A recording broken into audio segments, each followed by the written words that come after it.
Bonjour, bienvenue à la chaîne Xam PC qui signifie connaissance en physique-chimie. Alors, nous allons vous présenter aujourd'hui la correction de l'exercice 2 de la série acide carboxylique et ses dérivés.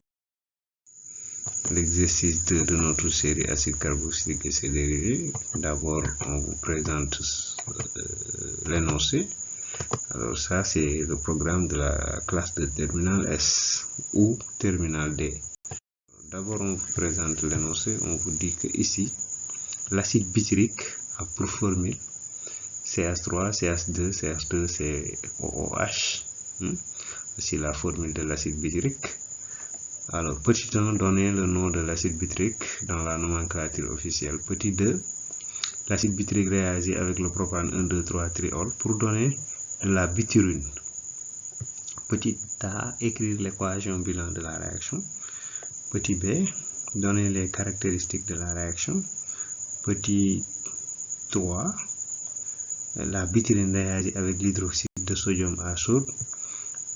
Petit a, écrire l'équation bilan de la réaction. Petit b, donner le nom et les caractéristiques de la réaction. Petit c, nommer le produit obtenu lors de la réaction. Petit 4, calculer la masse du produit que l'on pourrait obtenir en supposant que le rendement de la réaction est égal à 75% et la masse de la butyrine utilisée est égale à 60 grammes. Là, c'est les données, masse de carbone, masse d'oxygène, masse de H et masse de Na. Je parle des masses molaires ici. Alors, on va vous donner la correction. Donc, on propose la correction de l'exercice de l'acide carboxylique et dérivé. Voilà, petit 1, on vous demande de donner le nom de l'acide dans la nomenclature officielle. Alors, voici la formule de l'acide. Alors, cet acide, c'est un acide qui contient 4 atomes de carbone. Donc, pour donner son nom, on doit commencer toujours par le mot acide. Donc, on met acide et que c'est une chaîne à 4. Donc, si c'était un alcane, on allait appeler ça butane. Donc, on dit que c'est l'acide butanoïque. Donc, on a ce qu'on appelle l'acide butanoïque.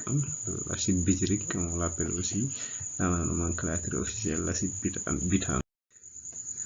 Voilà, petit 2, on nous dit maintenant que l'action l'acide butyrique réagit avec le propane 1, 2, 3 triol pour donner de la butyrine. D'abord, on va présenter le propane 1, 2, 3 triol. Voici le propane 1, 2, 3 triol, qui est un polyalcool. Et ce polyalcool qui possède 3 fonctions OH liées à des atomes de carbone. On appelle ça glycérol aussi. Il y a un autre nom, on l'appelle glycérol, on l'appelle propane 1, 2, 3 triol. Voilà. Là, on doit écrire maintenant l'équation de la réaction entre l'acide butyrique et le propane 1, 2, 3 triol qui est là. L'acide butyrique, lorsqu'il réagit avec le propane 1, 2, 3 triol, il donne un composé qu'on appelle un triester. Un triester ou bien ce qu'on appelle les corps gras ou bien les triglycérides. Alors, voici le corps qu'on obtient. On voit qu'il est ici de ça. De l'acide carboxylique avec le propane 1, 2, 3 triol qu'on appelle glycérol. Et on obtient un composé, ce composé-là, plus H2O 3 fois. Voilà, le 3 qui est là et le 3 qui est là, c'est pour équilibrer l'équation.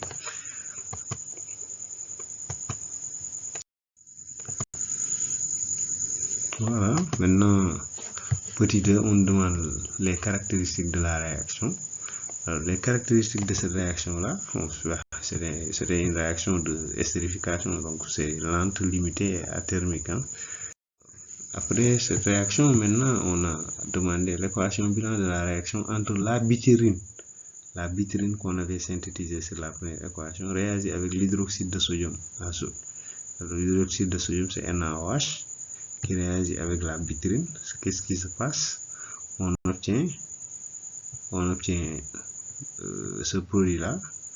Le produit, on dit que c'est le savon Et ce produit-là, il a un nom, c'est le butanoate de sodium, plus l'alcool. L'alcool est régénéré. L'alcool qui est le propane 1, 2, 3, triol qu'on avait dès le début, dès le départ, donc il revient ici.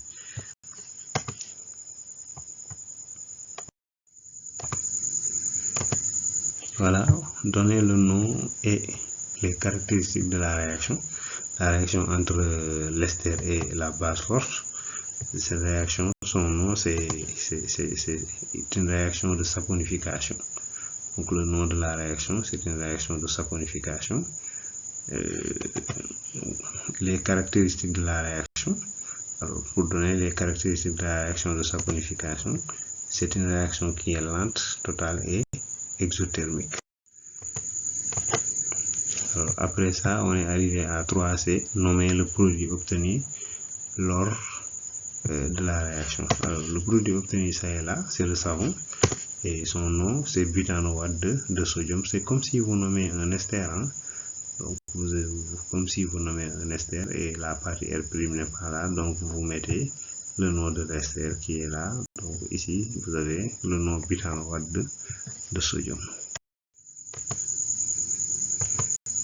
Voilà, arrivé à la question 4, on demande de calculer la masse que l'on pourrait obtenir, en supposant que le rendement est égal à 75%.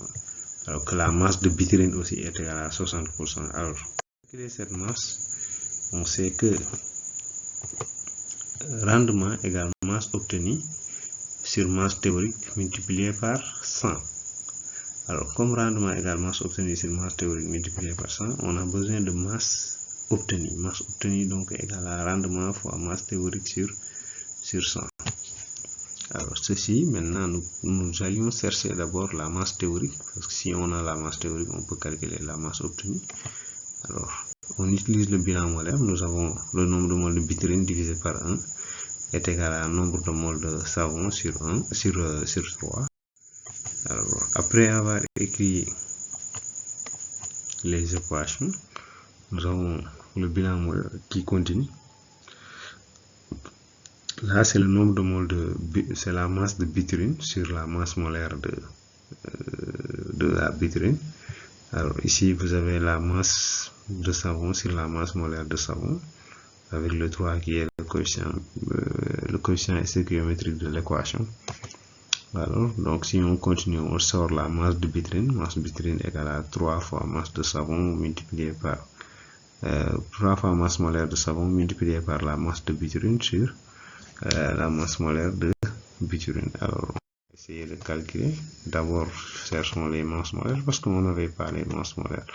Alors, la masse molaire de savon, c'est la masse molaire de CH3, CH2, CH2-COO, Na. Donc, sa masse molaire, c'est 110 et la masse molaire de la biturène est égale à 300 grammes par mol. Donc, on revient ici pour calculer la masse de la biturène. La masse de la biturène, cette masse de la biturène, je vous rappelle, c'est la masse de biturène théorique. Alors, cette masse-là, comment on le calcule? On le prend, on le multiplie par 110 divisé par 300. Alors, cette masse, maintenant, qui est théorique, est égale à la masse théorique est obtenue égale à 65,56. Maintenant, on avait proposé que la masse obtenue est égale à la masse théorique fois 100 fois le pourcentage sur 100. Donc, c'est ce qu'on va utiliser et à la fin, ici, on obtient 49,17 comme étant la masse de biturène qu'on pourrait obtenir. Voilà, c'était ça aussi pour aujourd'hui. Donc, nous vous demandons d'abonner à la chaîne, de partager et d'activer la cloche de notification pour recevoir les autres vidéos qu'on va vous proposer pour la prochaine fois.